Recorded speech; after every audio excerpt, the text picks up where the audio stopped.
오늘은 제가 아래층에서 여러분 찬양하는 소리를 들었어요.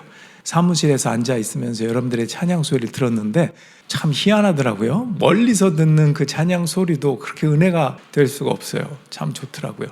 보니까 몇 분들이 울고 계시네요. 왜 그러셨어요? 왜 눈물이 나셔서 저도 막 코끝이 찡하고 지금. 어쨌든 우리가 영상에서도 짧게 보았지만 이 대림절이라고 하는 것은 아기 예수님의 오심을 기다리는 기간, 한 달 정도 되는, 4번 정도 되는 기간입니다. 그래서 여기 오늘 보니까 이미, 아직 이런 말이 있었죠. 이미라는 것은 2000년 전에 이미 오셨으니까. 그러나 왜 아직이었죠? 그 사랑이 내 삶에, 어두운 내 삶에 아직 빛으로, 그 사랑으로 실현되지 못한 부분이 있을 수 있잖아요. 대림절 기간 동안 이미 오신 그 사랑의 예수님이 내 안에 정말로 이미 오신 것이 구현되는 그런 기간이 되기를 소망하는 기간이 대림절입니다. 밴쿠버의 겨울은 길고 어둡습니다. 많은 이들이 비 내리는 날씨에 정말 걷기도 힘들고 어떤 때는 차 운전하기가 그리 쉽지 않습니다. 너무 어둡기도 하고. 어느 날 저도 이상하게 왜 이렇게 어둡지 오늘따라? 가로등이 없는 곳이니까 그럴 거야. 내려서 확인해 봤더니 한쪽 헤드라이트가 나갔더라고요. 빛은 이렇게 중요합니다. 이 어둡고 침침하고 춥고 이런 밴쿠버에서 살다 보면 우리의 삶에도 날씨와 함께 어두움이 찾아올 때가 있습니다. 방향을 잃고 근거 없는 두려움, 걱정, 근심 이런 것에 휩쓸릴 때가 굉장히 많습니다.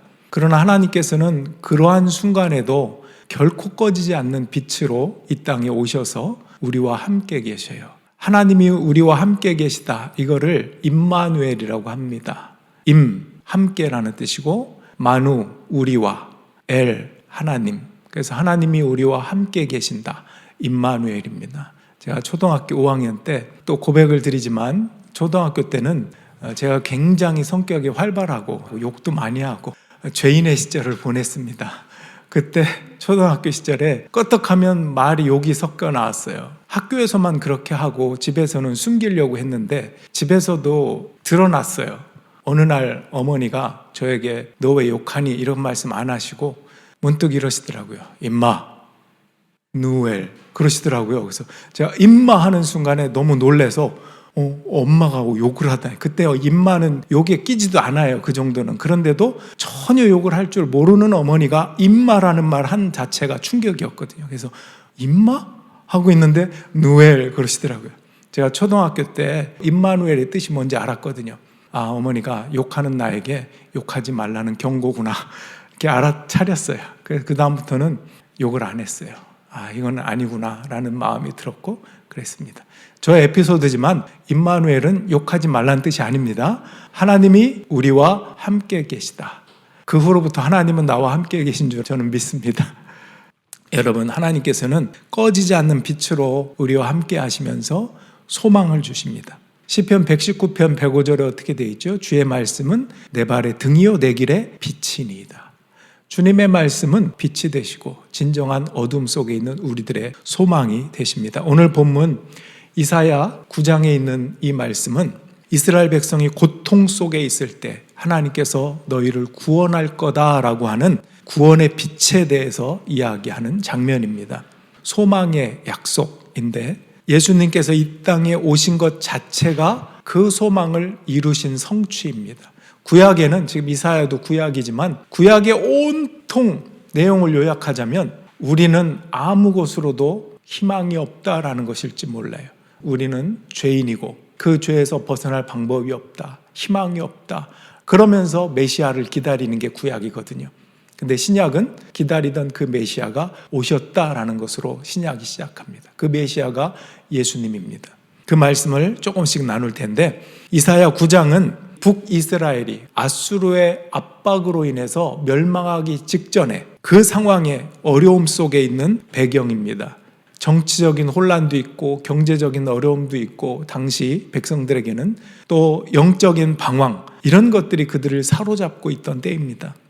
오늘 본문 말씀에 2절에 어둠 속에서 헤매던 백성이 큰 빛을 보았고 죽음의 그림자가 드리운 땅에 사는 사람들에게 빛이 비쳤다. 이스라엘 백성들에게 빛이라고 하는 것은 정치적인 단순한 해방이 아니라 하나님과의 관계 회복이었어요. 전인격적으로 하나님 앞에서 구원하실 메시아를 의미합니다. 여러분들 개인적으로 어두움이 있습니까? 누구는 성격적인, 또 누구는 성품적인, 또 누구는 관계적인. 예수님께서 빛으로 이 땅에 소망으로 오셨다고 했는데 내 어두움 속에 비춰야 되는 그 영역은, 그 부분은 어디일까요? 물질적인 어려움이나 관계의 갈등이나 영적인 냉담함이나 이런 것들이 우리를 힘들게 할 수 있습니다. 하지만 주님의 약속은, 소망의 약속은 무엇입니까? 내가 너와 함께 하겠다. 임마누엘로. 어둠 속에서 빛을 주겠다라고 하는 약속입니다. 여러분, 그 빛이 누구라고요? 예수 그리스도. 우리 한 발 더 들어가 봅시다. 성경 속으로. 아까 읽은 1절 말씀으로 올라가 주세요. 요걸 잘 기억하십시오. 어둠 속에서 고통받던 백성에게서 어둠이 거칠 날이 온다. 옛적에는 주님께서 스불론 땅과 납달리 땅으로 멸시를 받게 버려두었으나 그 뒤로는 주님께서 서쪽 지중해로부터 요단강 동쪽 지역에 이르기까지, 그리고 이방 사람이 살고 있는 갈릴리 지역까지 이 모든 지역을 영화롭게 하실 것이다. 자, 보세요. 스불론, 납달리, 갈릴리, 이방, 빛을 비추고, 이런 말씀이 있죠. 자, 그 다음에 마태복음에 있는 말씀을 보여드릴게요. 마태복음 4장 12절로 17절. 예수께서 요한이 잡혔다고 하는 말을 들으시고 갈릴리로 돌아가셨다. 그리고 그는 나사렛을 떠나 스불론과 납달리 지역 바닷가에 있는 가버나움으로 가서 사셨다. 이것은 예언자 이사야를 시켜서 하신 말씀을 이루시려는 것이었다. 스불론과 납달리 땅, 요단강 건너편, 바다로 가는 길목, 이방 사람들의 갈릴리, 어둠에 앉아있는 백성이 큰 빛을 보았고 그늘진 죽음의 땅에 앉은 사람들에게 빛이 빛이었다. 그때부터 예수께서는 회개하라, 하늘나라가 가까이 왔다 하고 선포하기 시작하셨다. 마태가 어떻게 증거하죠? 예수님이 회개하라, 천국이 시작됐다, 이 공생애를 시작했던 그 즈음은 어떤 즈음이냐? 아까 이사야 9장에서 읽었던 예언자 이사야가 했던 그 예언의 말씀이 이렇게 이루어졌다라고 시작했다는 거예요. 어떻게 이루어진 거죠? 예수님이 직접 가버나움이라는 갈릴리 동네로 가서 사셨어요. 원래 나사렛에서 사셨다가, 거기도 갈릴리 지역이긴 하지만 특별히 스불론 납달리 지역인 가버나움으로 조금 더 올라가셔서 사셨단 말이에요. 스불론 납달리, 거기에 빛이 비추다, 이걸 이루기 위해서 빛이신 그분이 가서 사셨다는 거예요. 굉장히 신비롭지 않습니까? 예수님은 그 이사야의 말씀을 이루기 위해서 그 일을 하셨다라고 말하는 것입니다. 예수님은 이 땅에 오셔서 단순히 정치적인 해방을 주시는 게 아니라 우리의 전인격을 구원하시고 영원한 소망을 주셨어요. 우리 요한복음에 있는 두 가지 말씀을 읽겠습니다. 1장 9절로 10절, 또 14절. 참 빛이 있었다. 그 빛이 세상에 와서 모든 사람을 비추고 있다. 그는 세상에 계셨다. 세상이 그로 말미암아 생겨났는데도 세상은 그를 알아보지 못하였다. 그 말씀은 육신이 되어 우리 가운데 사셨다. 우리는 그의 영광을 보았다. 그것은 아버지께서 주신 외아들의 영광이었다. 그는 은혜와 진리가 충만하였다.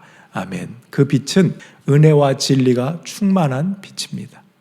대림절은 성탄을 기다리는 것, 문자적으로는 맞는 말입니다. 근데 거기서 끝이 아니라 참 소망, 참 빛으로 오신 분이 내 어두운 영역에도 비추고 계시고 그 어둠의 문제가 해결되었는가, 이 질문을 던지는 기간이 대림절 기간입니다.